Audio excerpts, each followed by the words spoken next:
Hi guys! For today's video, ngayong umaga nga pala ay nandito nga pala ako sa may Arcasao Taguig kasama nga ng Batang Makulit. At dahil maaga nga ako gumising ngayon at naisipan ko nga na igala nga itong Batang Makulit dito sa may Arcasao Taguig. At dito nyo nga rin pala makikita itong ang ginagawang bagong mall dito sa may Arcasao. Ito pala yung Ayala Malls Arc. Kaya naman tara guys at samahan nyo nga kami. Hi guys! Good morning! Andito kami ngayon ng Batang to sa may Arcasao. Ayan. Naglakad lang kami dito. Maga pa lang nandito na kami sa may Arca. Bago mag-8, ayan, nandito na kami, naglalakad-lakad. Itong bata na to sobrang kulit. Ayan. Kung saan niya gustong pumunta, doon siya. Malapit na pala matapos tong ano na to, oh. Itong ginagawang malls dito sa may Arcasao. Ayan, Ayala Malls, Arcasao. Ayan, dalawa yan guys, may karugtong pa yan doon sa kabila. Kasi may bridge doon tatago sa kabilang building. Ayan, malapit na siguro itong buksan. Kasi wala na yung Sunshine Mall. Ayun, ano na, sarado na. Halika na dito na, come! Arzel! Tingnan mo talaga to, oh, pabalik na naman. Lukulok itong bata na to, galing na nga kami sa dulo. Gusto niya pa, pabalik pa ulit. Ibig na pauwi na nga kami. Kaya gusto niya babalik pa ulit kami dun sa pinuntahan namin. At dahil sobrang kulit na itong bata na to, hindi mo yan maaawat kung saan niya gustong pupunta. Pauwi na kami ngayon guys. Ayan. Hindi na kami sasakay ng tricycle. Pauwi. Lalakad na lang kami. Ayan. Uubusin natin yung lakas at pagod na itong bata na to. Kung hanggang saan yung kakulitan niya. Ayan. Medyo malayo-layo pa yan. Hanggang doon pa sa amin. Lalakarin lang namin yan. Ayan. Dahil maraming energy itong bata na to. Para magtitinakbo at maglakad. Ayan. Maglalakad lang kami pauwi. Hindi na kami sasakay ng tricycle. Dimas. Minsan lang ulit makalabas-labas kasi yan sa si Arcel. Ayan, maaga gumising kasi. Maaga kasi ako gumising kaninang umaga. Alas 6 pa lang. Gising ako pati kasi nalalamunan ko. Ayan, halos ilang linggo, magdadalawang linggo na rin mahigit. Sobrang kasi nalalamunan ko, ubo ako ng ubo. Tapos pagising ko, ayan, expect ko naman kapag gumising ako, gigising na rin si Arcel. Kaya tinimplahan ko na ng dede. Halika, hindi na.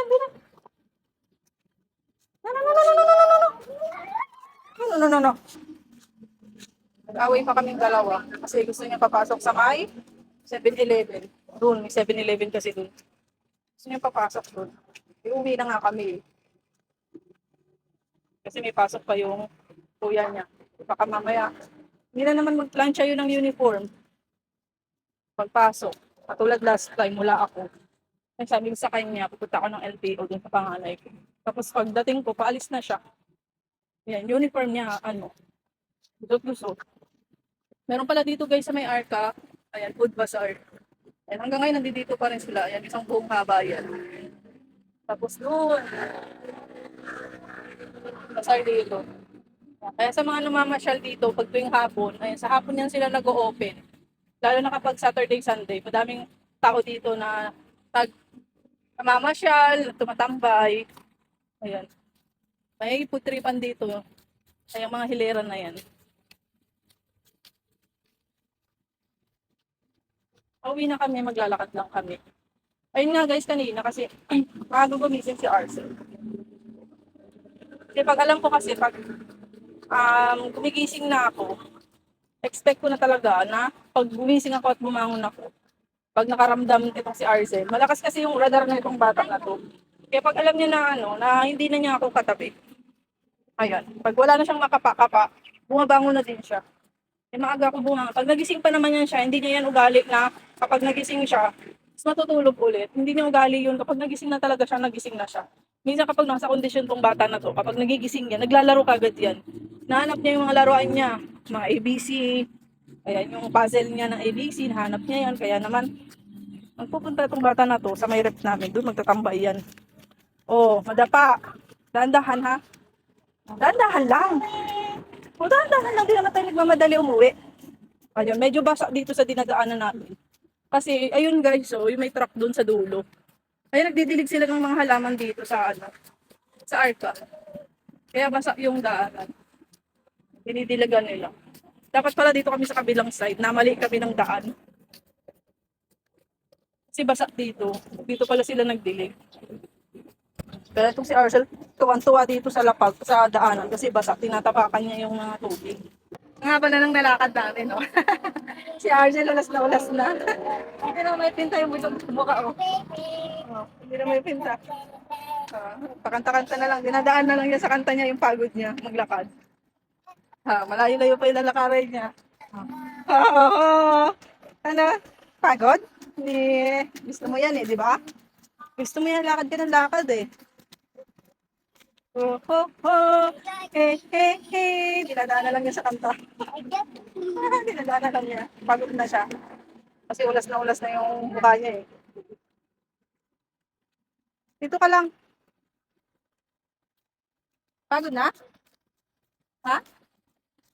Pagod na? Dinadaan mo na lang sa kanta yung pagod mo, no? Akyat, akyat, baba. Akyat, baba. Akyat, baba. Wala, sige. Yan, pakapagod ka. Pakapagod ka dyan. Malaglag ka ha, hawa ka. Galing ah. Ya, tigidig, tigidig. Ya, tigidig, tigidig. Laro ka? Minsan ka lang naman maglaro eh. Sige, pagurin mo yung sarili mo. Nakakita na naman siya ng mapagsasakyan niya. Dito kami sa ngayon, oh.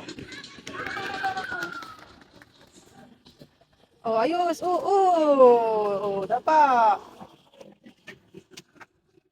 Pinag-jogger ko talaga siya kasi alam ko maligalig tong bata na to, mahilig yan, ganyan. Gusto niya, maglulumpasay siya dyan sa dumi. Minsan naman hinahayaan ko siya. Minsan lang naman din kasi makalabas talaga tong bata na to. Kung makalabas man to, hindi naman to lagi-lagi, araw-araw ganyan. Yung naglulumpasay sa mga ganyan, sa lupa. Ayan. Minsan kasi kung lalabas kami, mamalengke lang, may bibilin lang sa labas, ganoon lang. Pero yung mga ganito na nakakapaglaro siya sa ganito, yung, ayan, nagagawa niya yung mga gusto niya. Minsan lang to yan siya guys, makalabas. Kasi hindi kasi kami talaga, mahilig lumabas kapag gusto namin bahay lang. Lalo na ako kasi, sobrang na kasi rin ni Arcel. So, medyo mahirap na rin kasi i-handle si Arcel kasi lalo na sobrang kulit. Kaya pag ganito, may time kami, nilalabas ko siya. Pinaglalaro ko siya sa labas. Anong gusto niyang gawin, pinababayaan ko siya. Kaya pag lumalabas kami, yan, pinagja-jogging pants ko siya, pajama. Kasi pag kumadapak man siya, yan, mahilig siyang pinuupo dyan sa mga lupa. Minsan lang naman siya ganyan. Kaya pinagbibigyan ko na rin minsan na gawin niya kung ano yung gusto niyang gawin. Kasama sa grow up ng bata yan na ganyan. Malayak silang maglalaro. Ini-enjoy niya pa kasi nakita niya kasi yung bata dito. Yan, sinasakyan yung dito sa Kaya ayan, ayaw na ni Arcel umalis. Hayaan ko lang siya. Paglaruin ko muna siya dyan hanggang magsawa na siya. Go na, let's go ha. Jen, go home na Jen. Jen, Arcel.